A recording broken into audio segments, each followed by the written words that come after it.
Microsoft just keeps the hits coming. We found out more about the layoffs that just happened that have been rippling through the gaming industry. Switch 2 is back in the news for negative reasons. Did that guy actually get banned for playing a used game? We'll talk about that story and more. Welcome back to the Game News Show.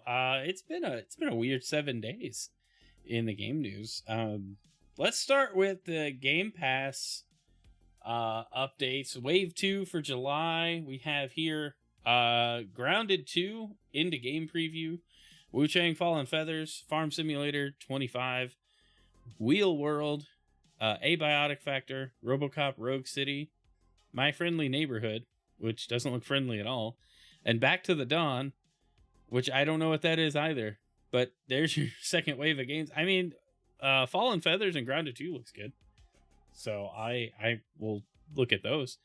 But yeah, it's a pretty solid lineup. Pretty good. All right, let's move on. Let's just jump in to more of the news that we are here to cover. All right, 200 King staff. This is the King that makes, my gosh, the ads. What's going on here? Let's see. Oh, crud. I lost my train of thought. 200 King staff laid off at Xbox will be replaced by AI, an internal memo reveals. Insider Gaming's Tom Henderson gives us this article. It dropped today. In an internal memo sent to staff, it has been announced that the 200 developers who were laid off at King Xbox earlier this month will be replaced by AI. Yuck. That's nasty. Stop that. 200 developers replaced by AI. The internal memo provided to Mobile Gamer Biz addressed the question of why people at the company were laid off. The email reads, "Why is this happening? The industry is changing fast and our business has not been growing. When that happens, we must not only look outside at competitors and the market, but also inside. As we talked about before, we're making several changes to get the business back to growth. Unlocking many more AI tools is one recent example. Investing more in marketing this year is another. We're fortunate to have many talented individuals at King, but we have too many." No, that's not what it says. "But we have a collective problem. The size and structure of the company often makes it difficult to get things done. So we plan to simplify the organization. Fewer layers, fewer overlapping remits, fewer hours spent on alignment, fewer people in meetings." That's a lot of corporate speak for, we don't need you. We don't need as many of you. Many leaders across King have been asked to redesign their organizations to be smaller overall. There will be some new roles created in these redesigns and some rebalancing of headcount across King, but overall, King will be a smaller company. Mobile Gamer continues to say that the staff let go will be replaced by the AI tools they built and trained. Oh, that is terrible. These employees include level designers and copywriters. Oh my gosh. AI designed levels? No, thank you. No, thank you. Copywriting, maybe. I mean, that's one thing that AI actually is being used for pretty regularly. But, oh gosh, level design by AI sounds just grody. According to various sources, around 9,000 jobs were affected in the recent Microsoft layoffs, which was the fourth round of layoffs in the past 18 months. This round saw potentially thousands of jobs affected at Xbox's gaming division, with several projects closing down and one studio, The Initiative, closing down. Let's see. In an internal email to staff, Xbox CEO Phil Spencer praised his teams for having more players, games, and gaming hours than ever before, but noted that shuttering teams and projects was necessary to increase agility and effectiveness. So, yeah, we've talked about that previously, but that really stinks, and I don't like this. This is going to probably get worse. As outside of gaming, outside of software, any tasks that can be easily automated by AI can and will be by business, because it will just always be cheaper to pay a AI like API fee or whatever per employee or whatever. I mean, like, the units of work done by AI are basically infinite compared to a person. So yeah, it's not, I hate to be a pessimist about it, but it's just, it's disgusting. I don't like this practice, and it's kind of nerve wracking. Like, I don't understand what the, I get shrinking your organization. I get hey, we have too many people, we're not making enough money. Like, I understand that people losing their jobs is never good. I never like talking about it any more than I hope that people like actually find better jobs or work with better companies. But Microsoft's new AI push should concern everyone. It really should. Because if you think this is, this is bad, this is like the tip of the iceberg, I feel, on what Microsoft's end goal is, at least regarding AI. But oh man, I don't want the whole show to be negative. So let's move on. But this sucks for everybody laid off. The Microsoft, stop it. All right. But speaking of AI, nearly 20% of new Steam games in 2025 use generative AI. At least they disclose that they do. Could be higher. Mike Straw from Insider Gaming. Like, Insider Gaming provides so many articles for this channel. Around 20% of all new games released on Steam in 25 have disclosed using generative AI in some way, shape, or form. Totally Human Media CEO Ichiro Lambe released a report over the weekend breaking down how generative AI is used in recent games, along with how many games on Steam are actually revealing its usage. Utilizing the Steam API, I'm assuming his name's actually Lamb, and I'm just dumb and can't read. But anyway, Lamb discovered that 1 in 5 games released this year disclosed generative AI usage in some way. According to the data, 60% of the usage comes via visual asset generation, such as backgrounds, models, and more.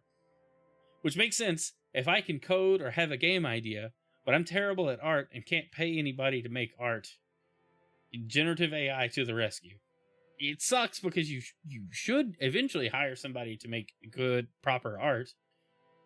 But I could see, like, hey, this is my first game. I don't have a lot of money to put into it.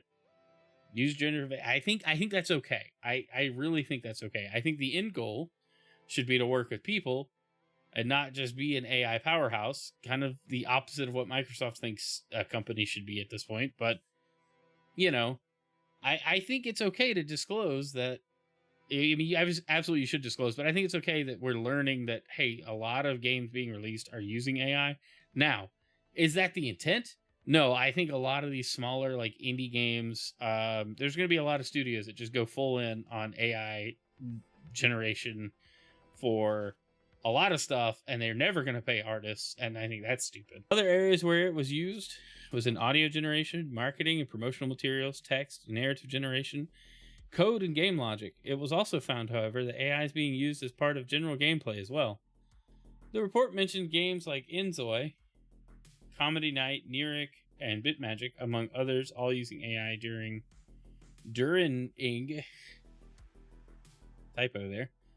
During game runtime for various purposes. Neuric, for example, or Nyric, I don't know, allows players to prompt 3D realms into existence. Enzoi, here's another typo. I understand deadlines, but you literally have spell check. Enzoi, the Sims rival from Crafton, lets players generate textures or 3D images via text prompts among... See, that makes sense. Like, you're letting players customize in-game stuff. Sure, do that. When it comes to AI usage in games as a whole, only 7%, or 7,818, of games on Steam use generative AI in some way. While it appears low, the number is up drastically from the 1,000 games on the platform that Lamb discovered just over a year ago. That's up a lot. With AI being used more and more at studios and within game development, it seems like the number will continue to rise in the coming months and years. Recently, it was claimed that, King is replacing laid off people with AI. They're getting blasted for this on the internet, and rightly they should. Microsoft, King, Activision, everybody involved is terrible for replacing staff with AI, existing staff with AI.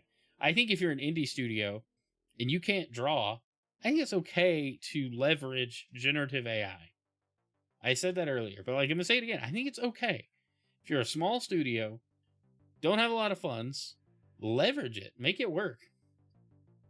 I think that's okay until you can actually hire good artists and 3D modelers and environment artists and all that kind of stuff. Leverage it as much as you can without going too far, I guess. But it's just weird. It's not a surprise though. Nobody should be surprised seeing this up. We were just talking about it. AI is everywhere. and it's changing faster and faster. It seems like every month we go a step further. There's a new version drop. There's new capabilities. There's new video being generated. Like, it's crazy. All right, let's move on. All right, the Pokemon Company teased something. We have our Pokemon Presents coming up next week.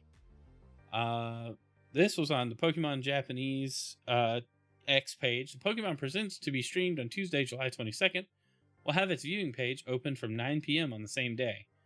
Seems like Pikachu's preparing something. Stay tuned for more updates. It's a picture of Pikachu at like a... This looks like a DJ like setup. There's turntables, speakers, a big display. I mean, are we getting DJ Pikachu? I don't know. That would be weird. But no, I just think that this is just part of whatever event that they've got planned. It's going to tie into something, but I don't think it's a standalone game announcement. No, but it is cool. I'm excited for next week's Pokemon Presents. Very much looking forward to whatever they have to announce. Let's move on. Switch 2's third-party lineup may soon dry up as Insider reveals a major issue. This is over at The Gamer by Vaspen Dastur. I hope that is not your real name, but if it is, it's pretty cool. It just feels like a Warcraft name. No shade to Warcraft players. Anyway, if Mario Kart World and Donkey Kong Bonanza isn't enough for you, Nintendo Switch 2's third-party lineup might just change your mind. With Elden Ring Tarnished Edition and Cyberpunk 2077 leading the pack, Nintendo made sure everyone knows just how powerful its next-gen console is. However, we might have a number of games to look forward to in the short run, or while we have a number of games to look forward to in the short run, it seems that the flow of third-party games and ports may soon dry up. Getting popular AAA games onto the console is undoubtedly one of the company's biggest goals, but according to the trusted source Nate the Hate, which he's wildly accurate with these things, it might be a while before we see more publishers announce their games for the Switch 2. Switch 2 dev kits have been a major issue. In his recent podcast, Nate talked about the lack of third-party and indie game announcements for the console. Nintendo revealed a number of games during its dedicated showcase, but the announcements have since dried up. It seems this issue goes back to GDC 25, where Digital Foundry said that a lot of developers and partners still haven't got Switch 2 dev kits. This is something that remains true, said Nate, and it's not just indie developers, it's also those AA and low AAA devs who currently lack access to dev kits. And for a lot of them, they're kind of sitting there scratching their head, wondering when is Nintendo going to give us access. That's not good.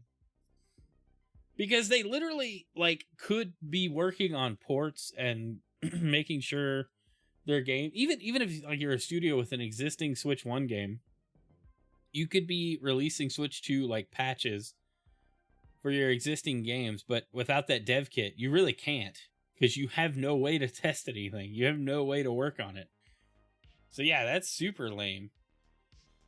His co-host, Modern Vintage Gamers, suggested that roughly 2/3 of the publishers and developers who made games for the previous console have not had access to Switch 2 dev kits. Neither of the two could give a reason for Nintendo keeping the dev kits so exclusive, especially since it wants more third-party games. Later in the episode, Nate revealed, I also know studios like Capcom, Sega, Ubisoft, Bandai Namco, and many others are just waiting. They have games they want to announce for the platform. They have a lot of support coming to this platform. He also mentioned that Microsoft is planning to support the console, but the dev kit issue may see all these announcements getting pushed back to 2026. So yeah, that's weird, because you would almost want that launch window, that 6-month window, to be as big as possible. But here we are, pushing, we're going into the fall season, the right before the holiday season, and we know of first party games and a couple of major third party games, but not much after that. And after Donkey Kong, and then we got Pokemon Legends, we don't know when Metroid's coming. What is there? We know Metroid some point this year. That may be it may be August or September, because Pokemon Legends is October, if I'm not mistaken.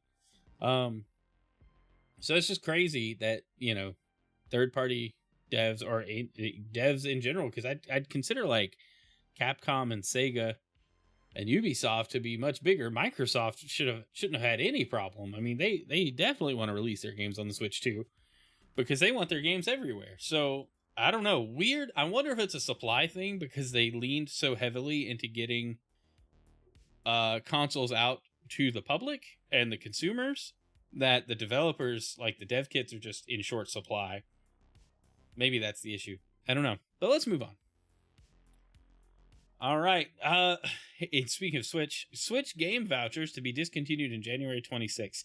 Now, you guys tell me, have you used Switch game vouchers before? I've bought them exactly one time. I thought they were interesting, but ultimately, not really a program I lauded Nintendo for creating. It was fine. It was an interesting idea. But last week, they announced this would be discontinued January 26th. I figured we could mention it here, talk about it. Nintendo's announced the Switch game vouchers will be discontinued. The announcement comes via Nintendo support, who say that bought and unused vouchers will expire 12 months after the date of purchase. As of 11:59 p.m. Pacific Time, January 30th, 2026, it will no longer be possible to purchase Nintendo Switch game vouchers. Any vouchers you purchase on or before that date will work exactly as they do. Unused vouchers expire 12 months after the date of purchase. As expected, many fans are disappointed by Nintendo's announcement, but some believe that it was only a matter of time before it was announced due to the vouchers not being supported for Switch 2.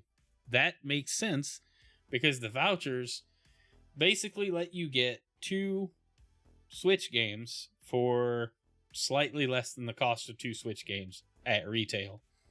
With Switch 2 prices going up, the vouchers don't make as much money. So, yeah, it wouldn't be like as much of an exchange or as fair of an exchange for Nintendo. They'd be losing a lot more money.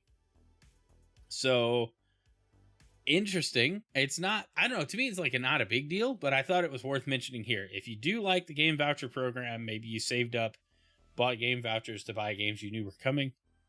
That makes sense. Like I said, I did it exactly one time. I bought Metroid Dread and Mario RPG with my game vouchers.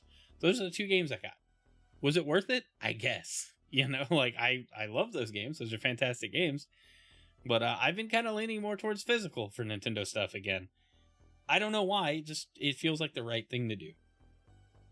But yeah, so I don't know. I don't know who's affected by this.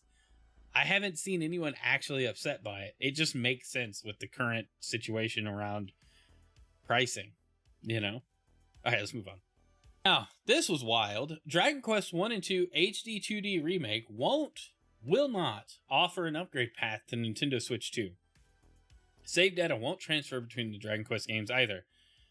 This is Video Games Chronicle, VGC, Jordan Midler writes, Dragon Quest 1 and 2 HD Remake, HD 2D Remake won't offer a Switch 2 upgrade, and save data from the Switch 1 version of the game won't transfer to the Switch 2 version, which is wild. Like, why? What is that? In a post on the Dragon Quest website, Square has confirmed that the Nintendo Switch version of the game and the Nintendo Switch 2 version of the game are being treated as entirely separate, and as such won't have any compatibility or upgrade path. There's no upgrade path currently available or planned. Please buy your copy for whichever system you would like to play it on. Square notes that both versions of the game have the same content, however, each version has different graphical specifications based on the hardware's processing capabilities. Further down in the FAQ, Square Enix confirmed that save data from the Nintendo Switch version of the game won't transfer to Switch 2. No, the Switch 2 version and Switch version are treated as separate games, so save data cannot be transferred or shared between them. This also applies to transferring data from the Switch 2 version to the Switch version. It has also been confirmed that Dragon Quest 1 and 2 HD 2D Remake will be a game keycard when it releases later this year. This week, it was revealed that Nintendo's begun gauging fan response to the controversial game keycard system in Japan. Dragon Quest, oh my gosh, these pop-ups! Chrome, you've gotten worse. Alright, I need a new browser. This is unusable. Dragon Quest 1 and 2 HD 2D Remake will be released on October 30th on PS5, Xbox Series, Nintendo Switch, Switch 2, and PC. Dragon Quest 3 HD 2D Remake, man, that is so much. Was a hit when it released last year. It was the only game to sell more than 1 million copies physically in Japan in 2024, and images flooded social media in the week following its release, showing it was sold out at most retailers. So, I find this weird because a lot of games just don't do this. I'm curious why the Switch 2 version is the game keycard and why the data just doesn't transfer. But there's got to be some kind of fundamental thing that doesn't allow it to work. But I don't know, that's weird. Square just makes some weird decisions. There's got to be some either technical reason that they didn't, or there's a technical reason that they won't, but it's not like a real thing that couldn't be overcome, because at the core, they're the same game. I don't think they had to scale much back for this game to work on the Switch 1. I also don't think the underlying code would be that different to run on the Switch 2. So I don't know what's happening, but this is super weird, and kind of weird considering Square's push to just be more consumer friendly and release more games everywhere, and yada yada. I don't know if it's gonna be this is the norm for this cross-generational period now or not for Square. Who knows? But it's dumb. I would just buy the Switch 1 version then. Don't buy the Switch 2 version. You're not going to get that much of a difference in performance. Or if you want it on Switch 2, buy it digitally. I don't think the game keycard version is worth it. The box art's cool, though, but you're not going to look at it. You're going to be playing the game. Alright, anyway, let's move on. Let's talk about Donkey Kong Bonanza that comes out in a couple of days. Donkey Kong Bonanza director says he's aware of occasional performance issues, prioritizing fun. Press has noticed occasional frame drops in recent hands-on. Donkey Kong Bonanza's director said he's aware. That's just the same headline, right? We just read it twice. Every single time. That's weird. Alright, this is on VGC as well, from Andy Robinson. Speaking to Spanish outlet La Vanguardia, Nintendo's Kazuya Takahashi was asked about frame drops in the interviewer noticed when playing the game. There are several factors to consider, Takahashi responded. First, we intentionally used effects like hit, stop, and slow motion to emphasize impacts. Second, because we use voxel technology, there are times where there are major changes and destruction in the environment. We're aware that performance may drop slightly at these times. However, as you say, overall the game is smooth, and at points where large-scale changes occur, we prioritize fun and playability. So, that's fine. Personally, while I've had no experience working on Donkey Kong games, I do have very fond memories of playing Donkey Kong Jr. and later Donkey Kong Country, he said. After I learned I'd been assigned to Donkey Kong Bonanza, I replayed all the games in the franchise. In particular, Donkey Kong Country introduced mechanics like barrel cannons and minecarts. I wanted to revisit those elements and add a sense of destruction. That motivated me to incorporate past memories along with new ideas. Okay, I mean, it really shouldn't be surprised, right? We should be able to expect that the number of particles and voxels on screen at any given time would lower the frame rate. But maybe it's temporary. I'm sure it just unloads particles and objects pretty quickly. And that's one of the reasons. I mean, we just found out that this game was originally in development on the Switch 1.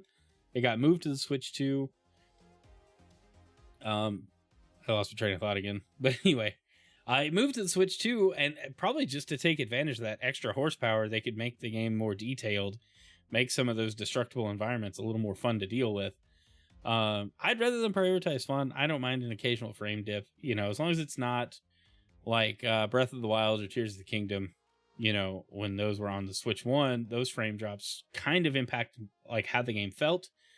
But thankfully, they weren't during major combat sequences, unless you were doing something, hacky or whatever.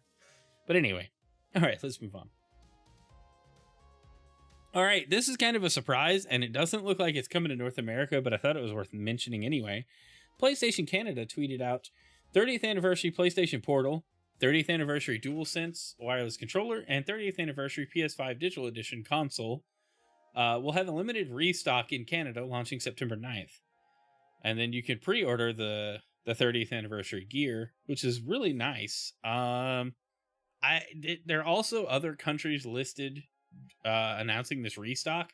The United States is not one of those countries, but I still think it might be worth trying to snag at least a Canadian one. I don't know though, with tariffs and stuff, it might be way more expensive. But is it less than scalper prices? I think that's going to be the thing. If you can import it without paying and it's still cheaper than what the scalpers are charging on eBay, then it would be worth it. But yeah, it's kind of cool. I just found that interesting that the 30th anniversary stuff came back for a restock at all anywhere. You know, like that's to me that's unheard of. But yeah, all right, cool. Let's move on. Speaking of PlayStation and limited edition things, Ghost of Yotei limited edition console designs were announced during that state of play last week for the game. We didn't cover it because that's a game I don't know anything about, and I would not have much of an opinion. The trailers look cool, the gameplay looks cool, but I don't like these game focused directs because they reveal too much about the game. So this is cool though. The limited edition PS5 console bundles and accessories available October 2nd, 2025. These look cool. They really do. They really look awesome. I like a good limited edition design. The Spider-Man plates for Spider-Man 2 were good. The OG PS5. I think these look good. I mean, look at that. I like the gold. The gold on white is a good look. The other side, oh, that's kind of cool. I like that. The controller looks nice. And then there's another version. Black limited edition bundle. Will be available exclusively at direct.playstation.com. So it's just a different style. Same art, just in black ink instead of gold leaf. But it looks cool. If you like limited edition stuff, very nice. If you like the Ghost series on PlayStation, I think it's worth picking up, you know? If you don't have the PS5, pick up a limited edition one because they look nice. Moving on. All right. Speaking of Nintendo from earlier, Nintendo Direct rumors are just through the roof. We were expecting one after Summer Game Fest. We're still expecting one. And here we are, July 15th at the time of this recording. And we still haven't got one announced. So another reliable source has claimed that a Nintendo Direct is planned for later in July. Players have been waiting for a new Nintendo Direct for a couple of months now.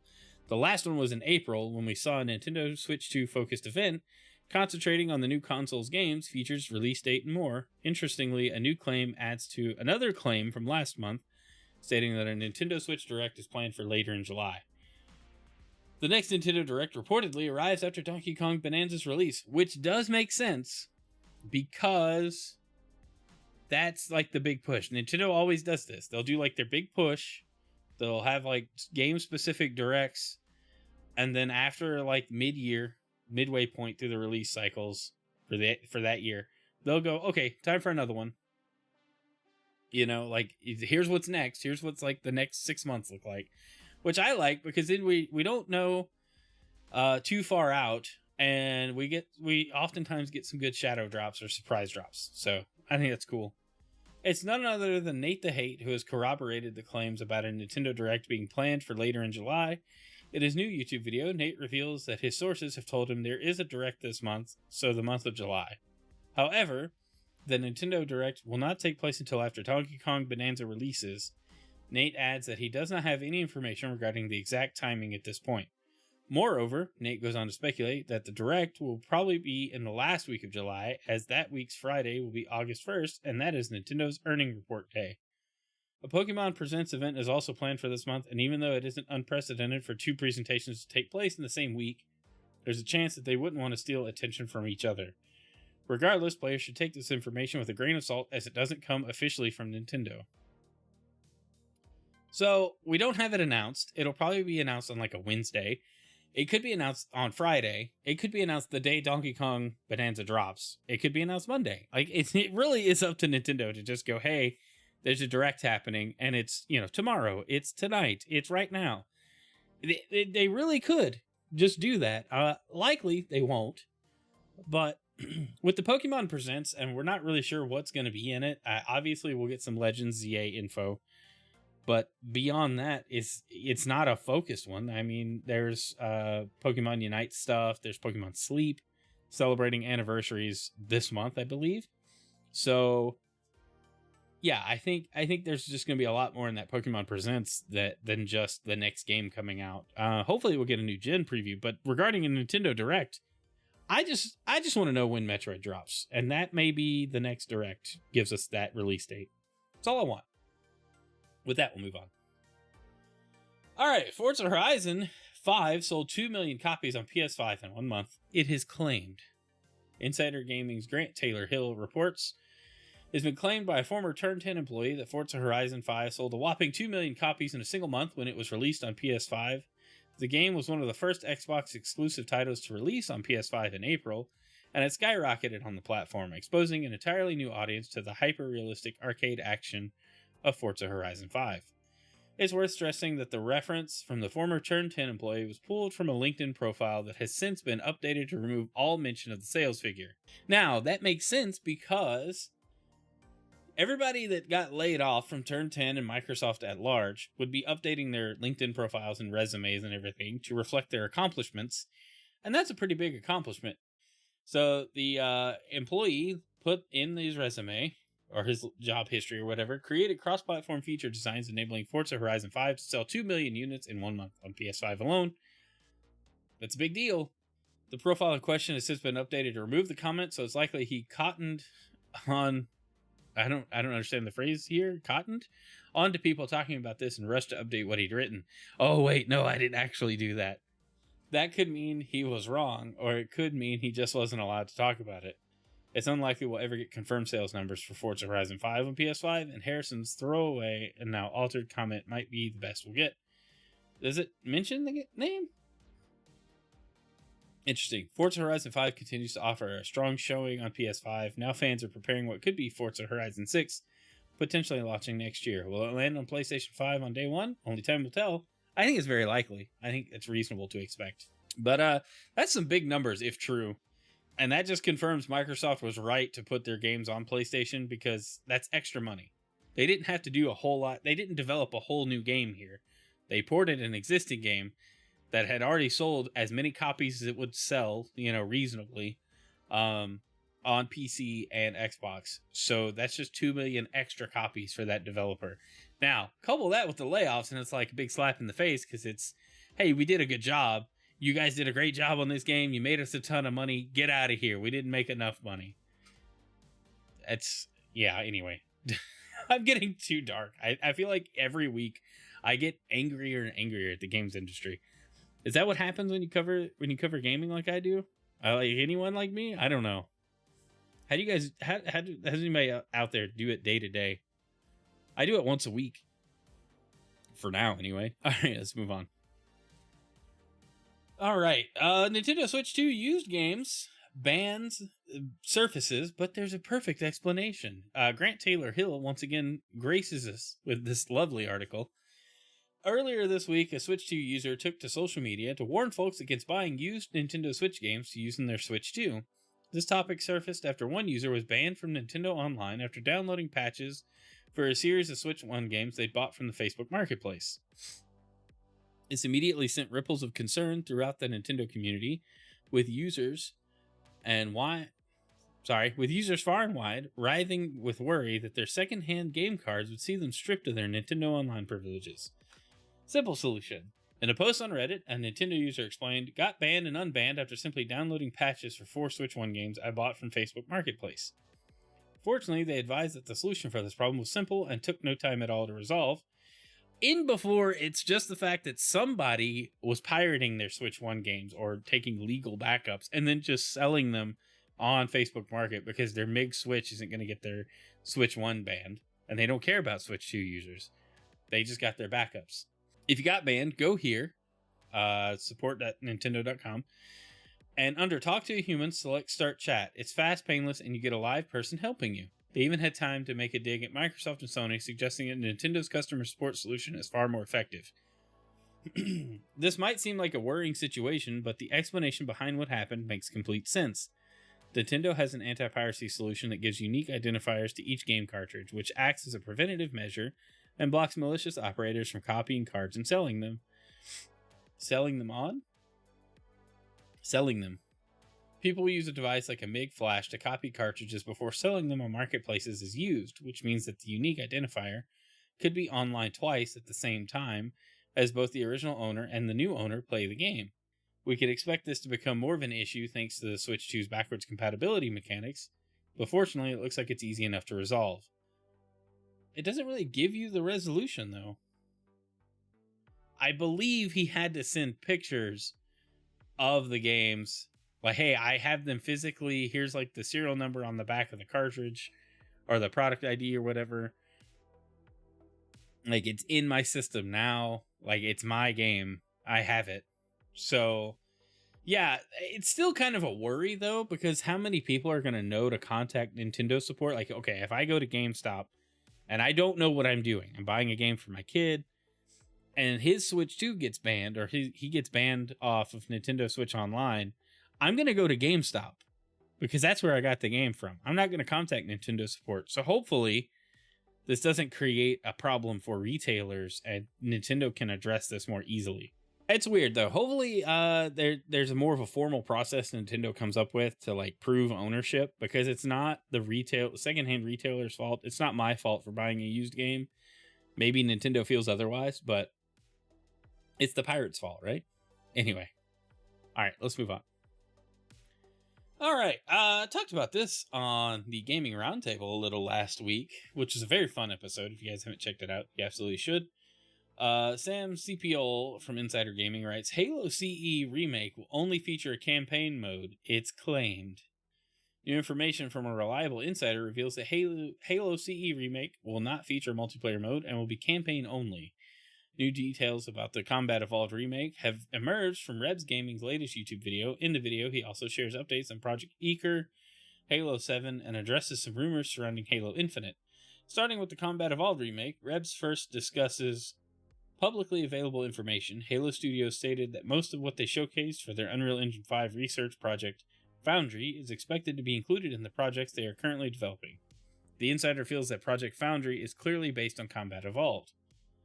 Rebs then shared information they received from two sources connected to Halo developers regarding the Halo Combat Evolved remake. Sources have revealed that the development of Halo Combat Evolved remake began in 23, with a planned Anniversary project set for release in 26.